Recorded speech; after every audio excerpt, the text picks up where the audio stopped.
अब चलते हैं तीनों दर्शकों के साथ बातचीत करने के लिए। हमारे साथ शलाका मैम कनाडा से मौजूद है। शलाका मैम नमस्कार। आप नमस्कार। कनाडा से लाइव हैं, तो मेरी समझ कहती है कि इस समय रात का 3 बज रहा होगा वहां पर, राइट? नहीं नहीं नहीं, इस समय रात के 1 बज रहे हैं यहाँ पे। ओ। मैं यहाँ पे अल्बर्टा प्रोविंस में एडमंटन सिटी से लाइव हूँ ओ, इस वक्त। जी तो रात के 1 बजे आप हमारे लिए रुके। पहले तो बहुत बहुत शुक्रिया मैम हमारे साथ जी इस जी, समय नो मौजूद रहने के प्रॉब्लम। लिए और बातचीत करने के लिए। कब से हो मैम आप? Thank you thank you. पहले तो कनाडा में कब से हो, बाजार में कब से हो, कैसा आपका जर्नी है? मैं कनाडा में 2018 से हूँ, अभी 5 ओके साल हो गए मुझे यहाँ पे। ओके। एंड बाजार में मैं एक्चुअली काफी टाइम पहले से हूँ, 7-8 साल से कह सकते हैं, क्योंकि मेरे पेरेंट्स ट्रेडिंग में थे तो मुझे थोड़ा बहुत आइडिया पहले से था इसमें। फिर जब यहाँ आके मेरा अपना जॉब एंड इनकम शुरू हुआ तो I started to invest and started to look into this point कि बाबा, if I can get some return on something और so India is a really good place to invest and see what can you do and to get started and so ऐसा कह तो सकते हैं। और risk तो होता ही है हर तरह के मार्केट में, ऐसा तो है नहीं, लेकिन सीखते हैं हम धीरे धीरे क्या होता है क्या नहीं, ऐसा है मेरा तो तो शलाका सो मैम फार पहले तो आप एक्सपीरियंस। करते क्या हो, वन।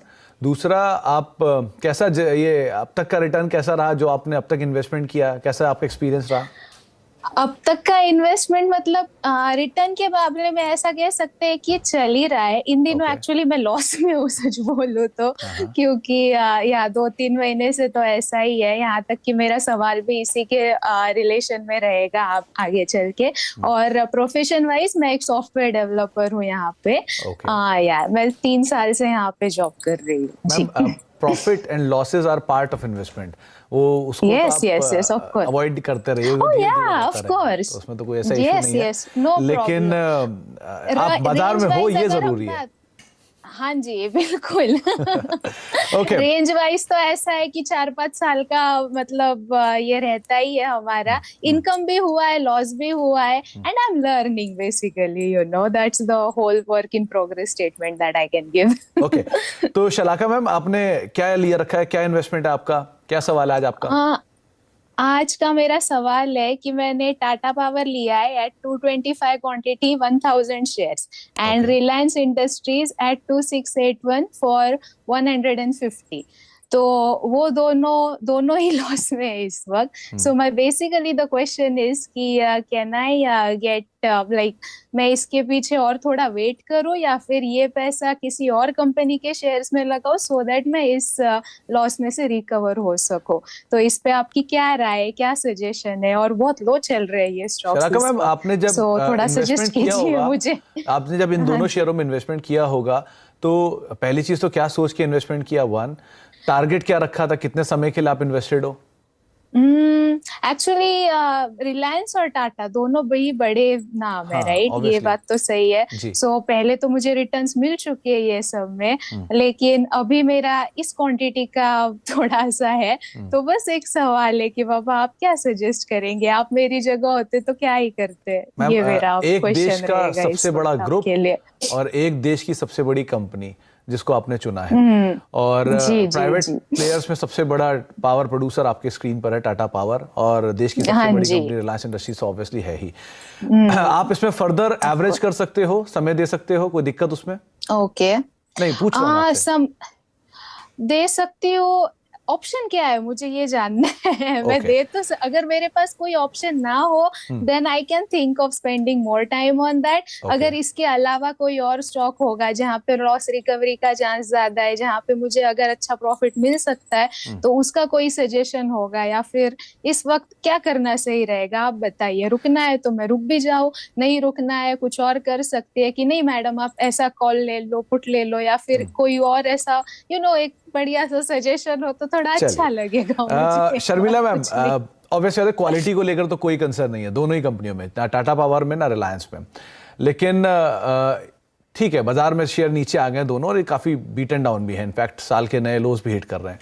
सो आप क्या एडवाइस दोगे, क्या करना चाहिए इन्हें अपनी पोजीशंस में? ये तो मैं ये उन्हें कहना चाहूंगी इन्वेस्टर को कि जब आप स्टॉक्स लेते हो तो आप एक जरूर इसमें डिफरेंशिएशन करें कि आप ट्रेडिंग के लिए ले रहे हो या लॉन्ग टर्म के लिए ले रहे हो, क्योंकि जो एक्चुअली आपने दोनों नाम बाय किए बहुत अच्छे नाम है। और मेरे हिसाब से कम उसमें रिलायंस तो आपके लॉन्ग टर्म पोर्टफोलियो में होना चाहिए। तो अगर आप उस तरह का अगर सोच सको तो वो ज्यादा बेटर होगा। Why I want you to consider Reliance as a long-term play is कि एक तो हम थोड़ी देर पहले बात कर रहे थे कि there are many stocks which are close या to the 52 week close, तो उनमें Reliance भी है। Now why I am in favor of holding Reliance at this stage or even adding is कि जब businesses इतने बड़े हो जाते हैं, जितना बड़ा Reliance का अभी का कारोबार है, they are always looking for newer businesses to be in, और फिर वो businesses को सक्सेस करना एक अपने में अलग चैलेंज रहता है। So Reliance has proved their worth in that, in the sense कि वो जियो और उनका रिटेल बिजनेस है, दोनों काफी अभी अच्छे चल रहे हैं, और उसके साथ साथ जो नए इमर्जिंग बिजनेसेस की उन्होंने बात की है, that is also very exciting. तो इसके लिए आपको थोड़ा उनको समय देना पड़ेगा और थोड़ा मार्केट इंप्रूव होने के लिए भी समय देना पड़ेगा। इसलिए आई रियली रेकमेंड कि आप रिलायंस के लिए तो एक लॉन्ग टर्म सोचे और उसमें बने रहे। Coming to Tata Power, again a company I like, और मेरे हिसाब से पावर फिर से एक्चुअली फोकस में आ रहा था, क्योंकि जिस तरह की गर्मी अभी, आप तो कनाडा में है क्या, लेकिन जिस तरह की गर्मी हम दिल्ली या बम्बई में बैठ कर फेस कर रहे हैं, उसे ऐसे लग रहा है कि पावर का डिमांड कम से कम अगले 3-4 महीनों में अच्छा रहेगा। उसके साथ साथ Tata power is also very nicely placed, तो मेरे हिसाब से दोनों में अभी के लिए बने रहे। शायद थोड़ा आपको बाउंस मिलता है टाटा पावर में, then perhaps you can think of switching to some sector which is doing better at this point in time. लेकिन मेरे हिसाब से अभी के लिए तो पावर एक अच्छा सेक्टर है जिसमें आप इन्वेस्टेड रह सकते हैं, तो आप दोनों में अभी के लिए होल्ड है, पर शायद टाटा पावर आप थोड़ा बाउंस आए तो आप उसको रिविजिट कर सकते हैं। ओके, तो शलाका मैम, दोनों ही पोजीशंस में आप बने रह सकते हो, ये आपको शर्मिला मैम ने राय दी है। क्वालिटी में कोई इशू नहीं है तो आपको कंसर्न होना भी नहीं चाहिए। प्राइस का कंसर्न होता है, वो थोड़ा बाजार एडजस्ट कर लेता है विद टाइम, और प्रोस्पेक्ट साउंड है ही, और ब्रोकरेज हाउस भी यहाँ पे पॉजिटिव व्यूज़ दोनों को लेकर दे रहे हैं। और डिस्क्लेमर भी है कि रिलायंस, जिसके बारे में आपका सवाल था, उसका प्रभुत्व, मतलब इस चैनल का प्रभुत्व प्रबंधन रिलायंस इंडस्ट्रीज़ के पास है। आगे मैं आपसे शलाका मैम और भी बात करूंगा, लेकिन हमारे बाकी 2 व्यूअर से बातचीत कर लेते हैं। सलमा मैम मौजूद है हमारे साथ पटना से बातचीत करने के लिए। सलमा मैम नमस्कार, स्वागत है आपका कार्यक्रम में। मैम, कब से हो आप मार्केट में, कैसा है जर्नी आपका? 10 साल से मैं मार्केट में हूँ और मेरी जर्नी अच्छी ही रही। मेरे लड़के ने मेरे नाम से डीमैट अकाउंट खोल दिया था, उसमें मुझे अच्छा फायदा हुआ। मैम, आप 10 साल से मार्केट में? शौक हुआ कि कुछ भी मैं करूँ, और मैं करने भी लगी। इसमें कुछ लॉस भी हुआ, कुछ प्रॉफिट भी हुआ। ओके, तो सलमा मैम, आप 10 साल से मार्केट में इन्वेस्टेड हो? जी हाँ। तो मैम, कौन कौन से बढ़िया शेयर जो आपने इस ड्यूरेशन या इस जर्नी में अपने साथ रखे? रिलायंस था, हाँ। ये अभी है भी, और एक अभी आपके डीवी लैब है, ओके, एक और है फाइटर है। तो सलमा मैम, 10 साल में, क्योंकि मार्केट ने बहुत बड़े बड़े मूव देखे हैं, स्विंग्स देखे हैं, आपको घबराहट नहीं हुआ कभी मार्केट में? आरो फार्मा है। तो अभी मुझे इंश्योरेंस टेक के बारे में पूछना है, जो मैंने 1150 पर लिया था। ओके, और वो 1800 तक गया, लेकिन मैंने उसको नहीं बेचा कि वो लॉन्ग टाइम के लिए रखूंगी। ओके, तो इंड्योरेंस मैम, मेरा सवाल ये था आपसे सलमा मैम कि इतनी लंबी जर्नी में बहुत बार बाजार ऊपर नीचे भी आता है, तो आपको कभी घबराहट नहीं हुई? डिविस जैसा शेयर इतना टूटा, औरोबिंदो टूटा, आपको घबराहट नहीं हुआ मार्केट में? नहीं, घबराना क्या है, तो उसका कैरेक्टर ही है। वो तो जाएगा ही, जैसे सूरज डूबता है, सूरज निकलता है, वैसे ऊपर जाएगा, नीचे आएगा। जी, बहुत बढ़िया मैम, बहुत ही बढ़िया स्टेटमेंट इनफैक्ट ये आपका। तो लाइफ है। शर्मिला मैम, इंड्योरेंस टेक इन्होंने खरीदा है 1150 पे, और पुराने एक्सपीरियंस इनकी बातों में झलक भी रहा है। क्या करना चाहिए? अभी प्रॉफिट में है, और एम्बर एंटरप्राइजेस दूसरा नाम था जो इन्होंने मेंशन किया है 2400 रुपए के दाम पर। तो इन दोनों शेयरों में क्या करें? मेरे हिसाब से दोनों का भी ठीक है, और एम्बर एंटरप्राइज तो एयर कंडीशनर्स बनाती है कंपनी, और उनका जिस तरह का बिजनेस मॉडल है, क्योंकि उनका खुद का ब्रांड नहीं है, but they are sort of making for others, तो वो एक अपने में अच्छा बिजनेस मॉडल है, क्योंकि वो एसेट लाइट है। और आगे चलकर, जैसे पहले भी हम बात कर रहे थे, यही एक्सपेक्टेशन है, क्योंकि इतनी गर्मी रहेगी तो ज्यादा लोग रूम एयर कंडीशनर्स लेंगे, तो एम्बर एंटरप्राइज का परफॉर्मेंस यहाँ से आगे चलकर इंप्रूव हो सकता है। आई थिंक पिछले क्वार्टर थोड़ा उनका रिजल्ट्स थोड़े सॉफ्ट थे। कमिंग टू एंड्योरेंस टेक, वहां पर भी रिकवरी की एक्सपेक्टेशन है, क्योंकि जैसे यूरोप में 2 व्हीलर इंडस्ट्री में इम्प्रूवमेंट दिखेगा, सेमीकंडक्टर का इशू सॉर्ट आउट होंगे, तो इनके नतीजे भी बेहतर होते हुए दिख रहे हैं। So it's a good company. Yes, I think correction has come, क्योंकि जिस तरह से एक मैक्रो एनवायरनमेंट रहा है इस पूरे सेक्टर के लिए, और जिस तरह की दिक्कतें आई है for their specific business that they are in, तो लेकिन ऐसे अब लग रहा है कि ये सब बादल हट रहे हैं। तो मेरे हिसाब से दोनों में अभी के लिए थोड़ा पेशेंस बना के रखे, और जैसे कि उन्होंने कहा कि शी इज यूज्ड टू कि जो मार्केट ऊपर नीचे जाता है वो वॉलेटिलिटी से वो इतना पॉट आउट नहीं है, उससे उनको इतनी वो घबराती नहीं है। तो मेरे हिसाब से थोड़ा और पेशेंस रखे, और दोनों आपके स्टॉक्स अच्छे हैं। सलमा मैम, आपकी पोजीशंस दोनों अच्छी हैं, कंपनी दोनों अच्छी हैं, आप दोनों में बने रहिए। और वैसे भी आपने डिकेड एक्सपीरियंस ले ही लिया है मार्केट का, तो आपको ऑलरेडी बढ़िया सा टेस्ट है ही अच्छी क्वालिटी कंपनियों का भी और मार्केट की वोलेटिलिटी का, तो कोई दिक्कत भी नहीं है, आप आराम से बने रह सकते हो। आपसे मैं और आगे बात करूंगा, लेकिन वीना मैम भी हमारे साथ मौजूद हैं बुल्ढाना से बातचीत करने के लिए। वीना मैम नमस्कार, क्या करते हो मैम आप? नमस्कार सर, टीचर हूँ। ओके, तो वीना मैम क्या पढ़ाते हो आप? Political science sir. Political science से स्टॉक मार्केट, मैम क्या कैसे ये आपने इतना बड़ा टर्न लिया वहां से यहाँ?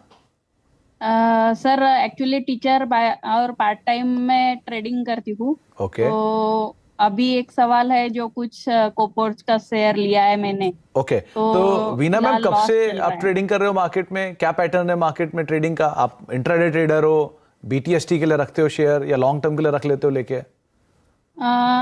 फिलहाल तो 1-2 महीने के नजरिए से शेयर ट्रेड किया जाता है, तो उसमें प्रॉफिट मिल जाता है, लेकिन अभी लॉस चल रहा है। हाँ, तो कैसा क्या रहा करना एक्सपीरियंस सो चाहिए, फार? मीना मैम कैसा एक्सपीरियंस रहा आपका ये ड्यूरेशन में मार्केट में? मार्केट में सर पॉजिटिव रहा अब तक, मींस ज्यादा लॉस वगैरह कुछ नहीं रहा, पॉजिटिव रहा सेशन, ये Okay. एक लॉस छोड़ के। तो बाकी पोजीशंस में आपको प्रॉफिट है सिवाय कोफोर्ज को लेके, राइट? Yes yes yes. तो कोफोर्ज में आपको मतलब क्या लग रहा है कि ये और ज्यादा गिरावट आएगी, या यहाँ निकलना चाहिए, या कोई स्टॉप लॉस लेना चाहिए, या अभी आप समय दे सकते हो? अगर और ज्यादा गिरावट का चांसेस है तो मैं निकल सकती हूँ, या फिर मैंने होल्ड करना बेटर है, ये पूछना चाहती हूँ। ओके, शर्मिला मैम, कोफोर्ज 4300 रुपए के दाम पर खरीदारी है, 100 शेयर है, 400 रुपए सोफा नीचे, यानी 10% करीब इनकी पोजीशन में लॉस है। क्या करना चाहिए? तो आई थिंक जहां तक अर्निंग्स और कंपनी के ओवरऑल विजिबिलिटी का सवाल है, काफी अच्छी लग रही है कंपनी। लेकिन एक चीज समझनी चाहिए कि जिस तरह से आईटी पर अभी एक माहौल बना है, it is really more to do with कि यूएस में किस तरह की सिचुएशन है। ये हम मान के चल रहे थे कि दिसंबर तक हमें क्लैरिटी आएगी कि यूएस के मार्केट्स किस तरह से रहेंगे आगे चलकर, लेकिन जैसे कि वो जानती होंगी कि उस तरह का माहौल अभी तक नहीं बन पाया है कि यहाँ से हम कह सके कि फेड रेट्स कट करेंगे, या किस तरह से आगे चीजें पैन आउट होगी यूएस में। यूएस क्यों? क्योंकि यूएस एक इम्पोर्टेंट मार्केट है सभी आईटी कंपनीज के लिए जो एक्सपोर्ट ओरिएंटेड है, and I think most of them are. So I think अगर आप मुझे पूछेंगे फ्रैंकली कि यहाँ से क्या स्टॉक थोड़ा और नीचे जा सकता है, आई थिंक एब्सोल्युटली, क्योंकि पूरे आईटी स्पेस में हमने वो पेन देखा है, एंड आई डोंट थिंक कि दैट हो जाएगा, थोड़ा और करेक्शन आ सकता है। Having said that, I think if you ask me कि आपको कोफोर्ज के साथ क्या करना चाहिए, तो मेरे हिसाब से आपको थोड़ा पेशेंस रख के इसमें इन्वेस्टेड रहना चाहिए, और क्योंकि मुझे लगता है कि आगे चलकर इनके नतीजे अच्छे आ सकते हैं, एंड ये एक काफी ठीक ठाक IT mid cap IT company है, तो हो सके तो आप इसमें पेशेंस रखकर बने रहो। जी, तो वीना मैम आप इसमें बने रहिए, और अच्छे नंबर्स की उम्मीद या गोइंग फॉरवर्ड सिचुएशन बेटर होने की उम्मीद है, तो आपके लिए होल्ड करने में दिक्कत नहीं। वैसे मिड कैप के अच्छे नामों में इसका नाम शुमार होता है। बहुत बहुत शुक्रिया शर्मिला मैम अपना समय में देने के लिए, हमसे बातचीत करने के लिए। वीना मैम आपका भी बहुत बहुत शुक्रिया, सलमा मैम आपका भी बहुत बहुत शुक्रिया, और बहुत बहुत शुक्रिया वो लर्निंग देने के लिए कि बाजार की वोलेटिलिटी जो है वो आती रहेगी जाती रहेगी, लेकिन बहुत बहुत शुक्रिया ये लर्निंग हमें देने के लिए। और शलाका मैम आपका भी बहुत बहुत शुक्रिया, रात के 1 बजे आप हमारे साथ जुड़ी, अपना समय हमें दिया, हमारे साथ मौजूद रही, हमें देखा सराहा, उसके लिए बहुत बहुत शुक्रिया अपना समय में देने।